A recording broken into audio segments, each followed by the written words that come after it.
10 years ago, I lived in a small town near the mountains. I was 19. I had never left home before. I still believed that people were always good if you gave them love. I didn't know how wrong I was. There was a boy in our town. His name was Mason.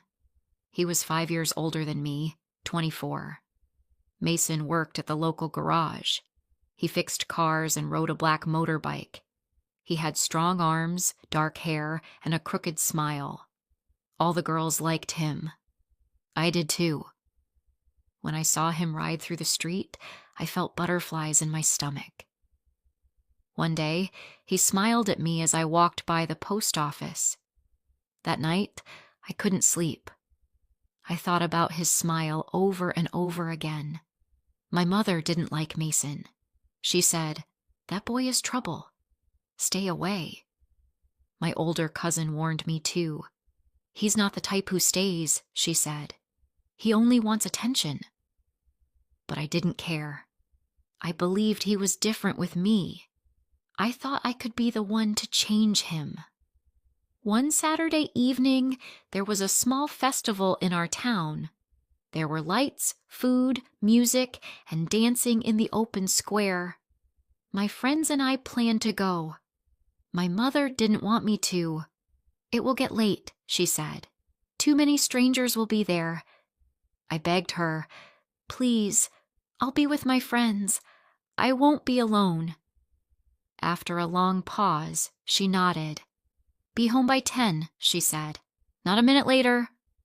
At the festival, everything felt magical. The air was cool. The sky was full of stars. The music was loud. People danced and laughed. I wore my favorite dress. Then Mason arrived. He wasn't with anyone. He walked straight toward me. "You look beautiful," he said. My heart jumped. He asked me to dance. I looked around. My friends were nearby. I said yes. We danced to 2 songs, then 3. He held my hand during the slow music. He leaned in and told me a joke during the fast songs. I laughed so hard my cheeks hurt. When the music stopped, Mason said, "Let's go for a ride." "Just the 2 of us." I hesitated. "It's getting late. I promised to be home." "It'll be quick," he said. "Just 5 minutes around the lake. Come on." I looked at his bike. I had never been on one before. I wanted to say no, but I didn't. "Okay," I said quietly. I told my friends I'd be back soon. Mason handed me a helmet. I got on behind him, holding his jacket. The motorbike roared and we sped off. At first it was fun. The wind hit my face. The road was empty. The lake looked silver under the moonlight. But then Mason didn't turn back toward town. He took a road I didn't know. There were no lights, no houses, only trees and silence. "Where are we going?" I asked. "Just a little further," he said. "I want to show you something." He parked near a clearing. The bike stopped. There was nothing around us, only tall grass and shadows. He got off. I followed. Mason came close and put his hand on my waist. "I really like you," he said. I smiled, but I felt nervous. He leaned in to kiss me. I turned my head. "Wait," I said. "I want to go back now." He laughed softly.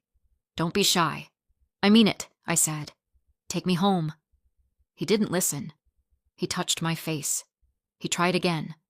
I stepped back. "Please stop." His face changed. He pulled my arm roughly. "You're no fun," he said. "Let me go," I shouted. I pushed him hard. He let go, angry now. "Fine," he said. "Walk home, princess." He got on the bike, started the engine, and sped off.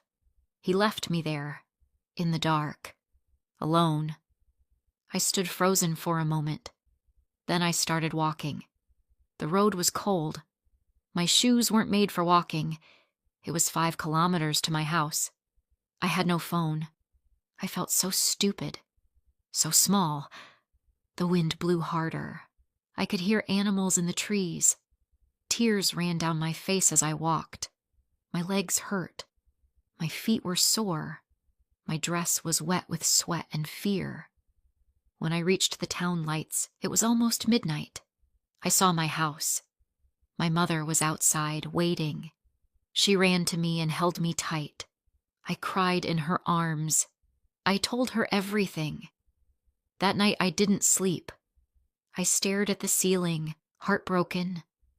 I had loved someone who didn't respect me. He didn't care how I felt. He didn't care at all. The next day, I didn't go out.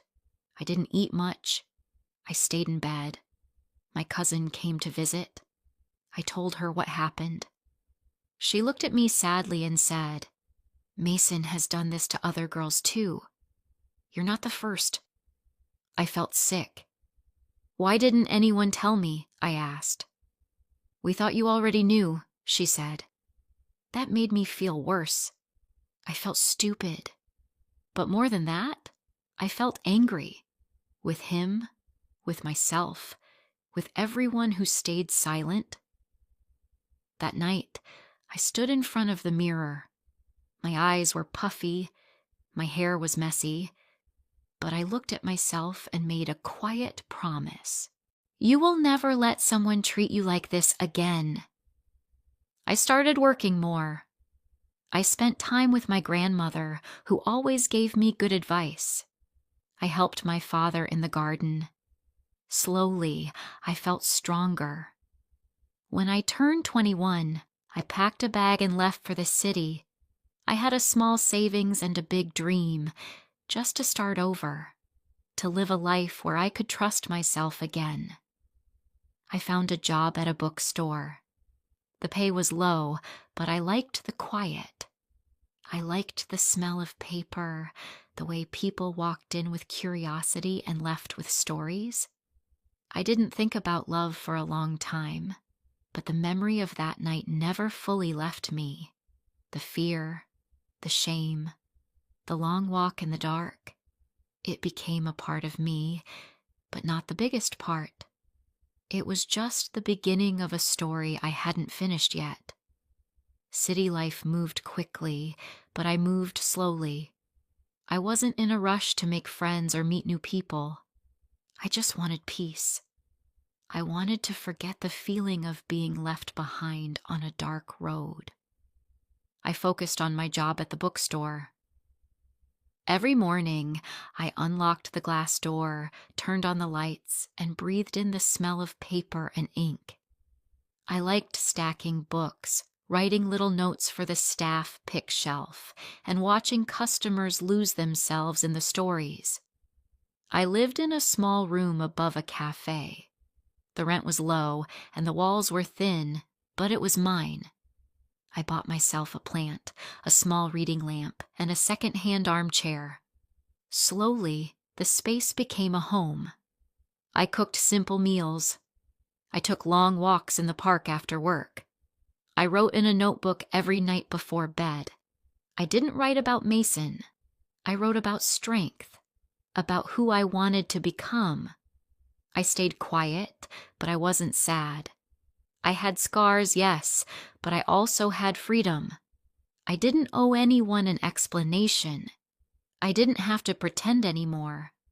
For the first time in years, I felt like I could breathe. One rainy afternoon in early spring, I forgot my umbrella. I was walking home from the bookstore when the rain began, first gentle, then heavy. I stopped under a tree, hugging my bag to my chest, hoping the storm would pass quickly. The streets were nearly empty, except for a few cars and one man across the road. He had a large dark green umbrella.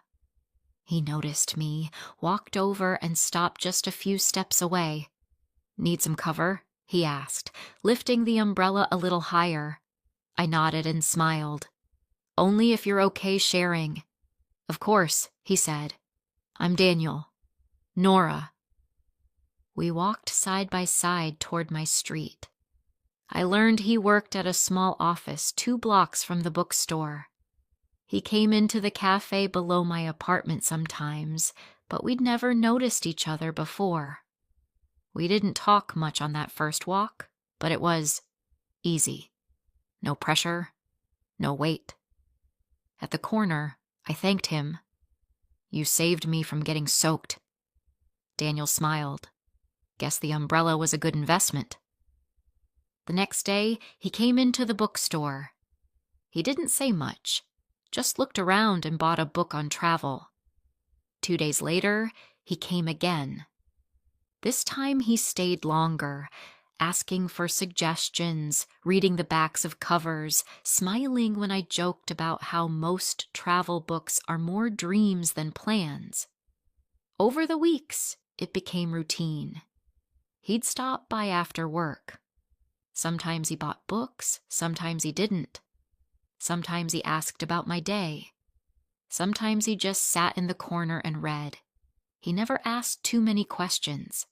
That made me feel safe. He gave me space, but he didn't disappear. I liked that. One Friday, near closing time, he walked in and asked, "Would you like to grab a coffee sometime? Just to talk outside these walls?" I was quiet for a second. I hadn't said yes to anyone in years, but I looked at his eyes, calm, kind, and said, "Okay, just coffee." We went to a quiet cafe a few streets away. We talked about books, about cities we wanted to visit, about how we both liked the smell of bookstores more than the books themselves sometimes. He told me about his sister who lived overseas and how he missed her. He said he liked cooking, but never followed recipes. As weeks passed, we started meeting often. Nothing felt rushed. We walked through the park, went to secondhand shops, visited the local museum. He always listened, always asked before touching my hand. He never made me feel small, never made me feel like I had to be someone else. One evening, as we sat by the window in my apartment, listening to soft music, I told him about the night with Mason. I didn't give every detail, but enough for him to understand the silence I sometimes carried. He didn't interrupt. He didn't ask why I stayed or why I didn't fight harder.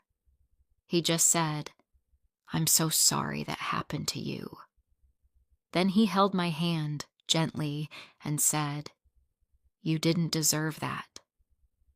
You deserved care and safety and choice."